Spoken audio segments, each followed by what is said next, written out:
डिपार्टमेंटच्या आणि इतरही नगरविकास विभागाच्या ज्या काही प्रश्नांवर चर्चा आहे आणि आपले नगरविकास मंत्री खट्टर साहेबांनी मला स्वतः फोन केला होता आणि या बैठकीला उपस्थित राहण्याच्या मला पत्र दिलं होतं आणि त्यामुळे मी त्या बैठकीला जातोय आणि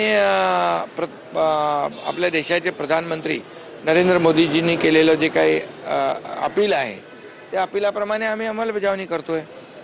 विमान असू द्या किंवा ईव्ही गाडी असू द्या, ईव्ही गाडी तर वापरतोच आहे. मुख्यमंत्री महोदयाने देखील तशा राज्यात देखील तशा प्रकारची नियमावली तयार केलेली आहे की जेणेकरून डिझेल पेट्रोल जी बचत होईल, कपात होईल आणि आपलं पुढचं येणारं जे संकट आहे ते आपल्याला टाळता येईल. जी नियमावली आहे तिचं पालन व्हावं यासाठी काय आवाहन करू इच्छितं महाराष्ट्राच्या जनतेला?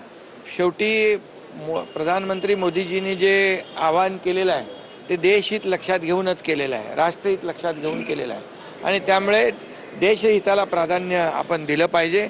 आणि अशा युद्धजन्य परिस्थिती जेव्हा इतर देशामध्ये होते त्यावेळेस आपल्या देशावर इतर देशांवर त्याचा परिणाम होतो आणि म्हणूनच त्या परिणामांना आपल्याला फेस केलं पाहिजे आणि त्या परिणाम जे आहेत त्याचे दुष्परिणाम जे आहेत आपल्यावर कमीत कमी व्हावेत, आपल्याला कमीत कमी संकटाला तोंड द्यावं लागवावं आणि म्हणूनच डिझेल पेट्रोल आणि इतर ज्या काही बाबी या बाबतीमध्ये जे नियोजन करण्याच्या सूचना, काटकसर करण्याच्या सूचना, एक दिवस वाहन न वापरण्याच्या सूचना, काही जी काही ऑनलाईन बैठका घेण्याच्या सूचना प्रधानमंत्री महोदयांनी केलेल्या आहेत त्याचं अनुकरण आपण केलं पाहिजे. डेडिकेटेड टू कॉमन मॅन म्हणून ओळखले जातात, सर्वसामान्य विमानातून प्रवास करतात, बरेचसे लोक तुम्हाला भेटू शकतात, भेटीगाठ होऊ शकते.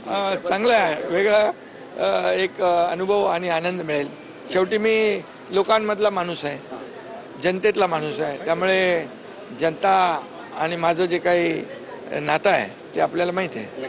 तुमच्याशी बातचीत केल्याबद्दल. तर आपण पाहतोय आपली भूमिका या ठिकाणी एकनाथ शिंदे यांनी मांडलेली आहे आणि आपण पाहतोय की एकनाथ शिंदे आता त्यांच्या ईव्ही व्हेकलनं एअरपोर्टच्या दिशेनं इथून रवाना होत आहेत, दिल्लीला जात आहेत. दिल्लीला नगरविकास खात्यांच्या बैठका आहेत, या बैठकांना अटेंड करण्यासाठी महाराष्ट्राचे उपमुख्यमंत्री एकनाथ शिंदे रवाना झालेले आहेत आणि पंतप्रधान नरेंद्र मोदी यांनी जे आवाहन केलेलं आहे त्या आवाहनाला अनुसरून आता महाराष्ट्राचे उपमुख्यमंत्री एकनाथ शिंदे सर्वसामान्य विमानानं आज प्रवास करणार आहेत.